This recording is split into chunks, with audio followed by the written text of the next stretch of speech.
का जो विषय है कि किस तरह से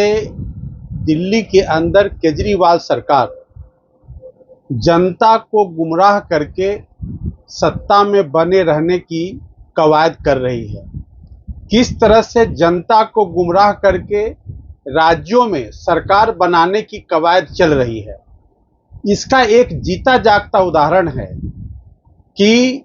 किस तरह से 400 लोगों को बिना रूल्स रेगुलेशंस को फॉलो किए हुए, बिना रिक्रूटमेंट में ट्रांसपेरेंसी दर्शाए हुए उन्होंने एम्प्लॉयमेंट दी उन डिपार्टमेंट्स में जिन डिपार्टमेंट्स के रूल्स रेगुलेशंस रिक्रूटमेंट के बने हुए हैं, लेकिन उन रूल्स रेगुलेशंस को धता बताते हुए 400 ऐसे लोगों को सेवा में रखा गया कॉम्पिटेंट अथॉरिटी के अप्रूवल के बगैर, जिसके लिए इंटरव्यू होते हैं, एडवर्टीजमेंट निकलता है, उसकी बाकायदा सिलेक्शन की प्रक्रिया होती है, जो सिलेक्शन कमीशन है उसके द्वारा इन सारे प्रोसीजर को धता बताते हुए बैकडोर से अपने कार्यकर्ताओं को उन्होंने सरकार के दिल्ली सरकार के सेवा में लिया, जिसकी संख्या कुल 400 है। और आपने देखा होगा कि पिछले सप्ताह ही किस तरह से दिल्ली के लेफ्टिनेंट गवर्नर को जब इस बात की जानकारी हुई, उनके समक्ष सर्विस डिपार्टमेंट का इंक्वायरी रिपोर्ट गया। उस रिपोर्ट को उन्होंने देखा तो पाया कि जितने भी दिल्ली सरकार के इंपॉर्टेंट डिपार्टमेंट जैसे कि फॉरेस्ट डिपार्टमेंट, आर्कियोलॉजी डिपार्टमेंट, उनके child and women development department और ऑटोनोमस बॉडीज जो दिल्ली सरकार के हैं, इन तमाम जगहों पे जो असेंबली के अंदर जो रिसर्च विंग है, वहां पे इन्होंने अपने कार्यकर्ताओं को बैकडोर एंट्री दे करके सेवा दे दी है। और उस बात को 400 की संख्या को, जिसको कि अभी उस सेवा को एलजी साहब ने अपने आदेश से निरस्त किया है कि ये जो अपॉइंटमेंट है बिल्कुल गैर कानूनी है, बिल्कुल न्याय के विरुद्ध है, विधि सम्मत नहीं है, उन्होंने किया। तो इस बात को लेकर के वो एलजी साहब पर अपना इल्जाम लगा रहे हैं। लेकिन मैं आपको एक बात बताना चाहता हूं कि किस तरह से असम में इन्होंने एक इंटरव्यू दिया माननीय मुख्यमंत्री श्री अरविंद केजरीवाल जी ने, जहां उन्होंने कहा कि दिल्ली के अंदर हमने 2015 से लेकर के 2023 तक 12 लाख नौकरियां दी हैं। उन्होंने यह भी कहा कि जब से पंजाब के अंदर उनकी सरकार बनी है, यानी कि 1 साल के अंतराल में उन्होंने 28,000 नौकरियां दी हैं। अब प्रश्न ये उठता है कि जब आरटीआई में जवाब मांगा गया दिल्ली सरकार से कि 2015 से लेकर के 2023 तक कितनी नौकरी दी गई है, तो दिल्ली सरकार ने कहा कि हमने मात्र 440 नौकरी दी है। आप इससे अंदाजा लगा सकते हैं कि किस तरह से दिल्ली के मुख्यमंत्री गलत बयानी और झूठा प्रचार करके अपनी पार्टी को एन केन प्रकार सत्ता में लाने के लिए प्रयास कर रहे हैं। तो झूठ के आधार पर दिल्ली के अंदर सरकार, झूठ के आधार पर पंजाब के अंदर सरकार और झूठ के आधार पर ही ये अन्य राज्यों में अपने सरकार को पदस्थापित करना चाहते हैं। तो यह एक वाकई बहुत चिंतनीय और बहुत गंभीर मुद्दा है, जिस पर सबों को विचार करना चाहिए कि क्या प्रजातांत्रिक प्रक्रिया में प्रजातंत्र का मूल्य इतना गिर गया है कि झूठ वादा करके और सत्ता में आना और फिर वादा खिलाफी करना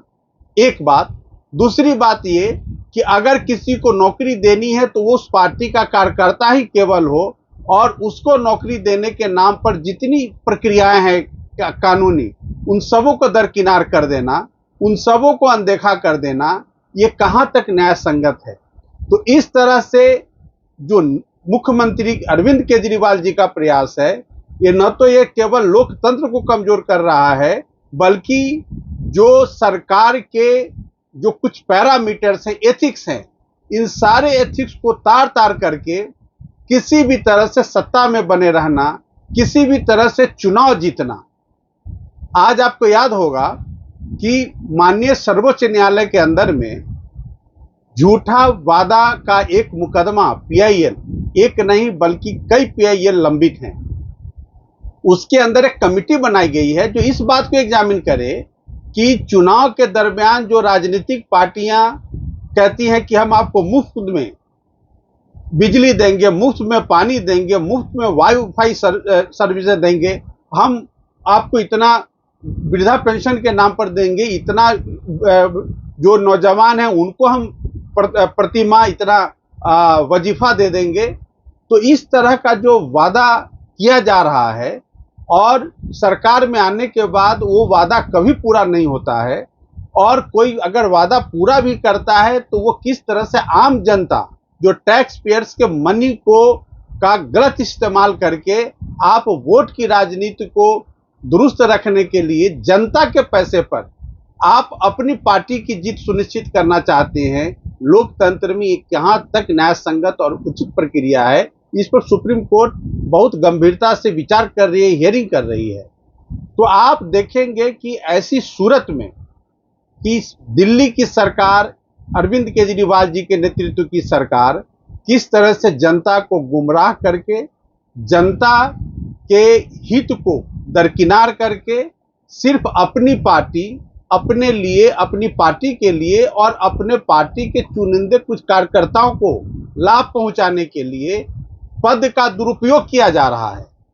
ये जो अब मामला है, जो 400 लोगों को जो रिक्रूटमेंट रूल्स रेगुलेशन है उसको दरकिनार करके नौकरी दी गई, जिसकी सेवा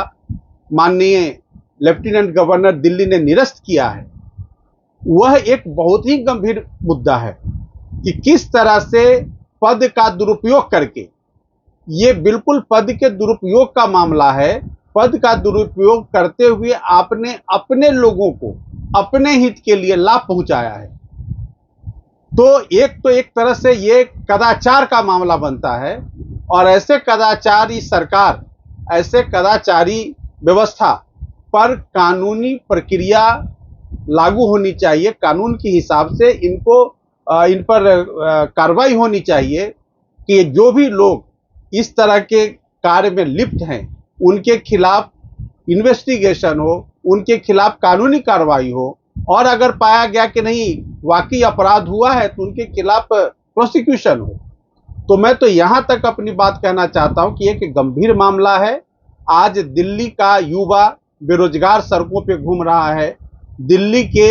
युवाओं को नौकरी की जरूरत है, और उनको नौकरी नहीं दे करके आप पता नहीं कहां से 400 अपने कार्यकर्ताओं को ले आकर के पीछे के दरवाजे से दिल्ली सरकार के विभागों में घुसाया, जिसकी सेवा अभी माननीय एलजी साहब ने निरस्त किया है। दिल्ली की सरकार को, दिल्ली के मुख्यमंत्री को इन मुद्दों पर जवाब देना चाहिए जनता को, खासकर दिल्ली के युवाओं को, कि कब तक दिल्ली के युवा गुमराह होते रहेंगे इस तरह के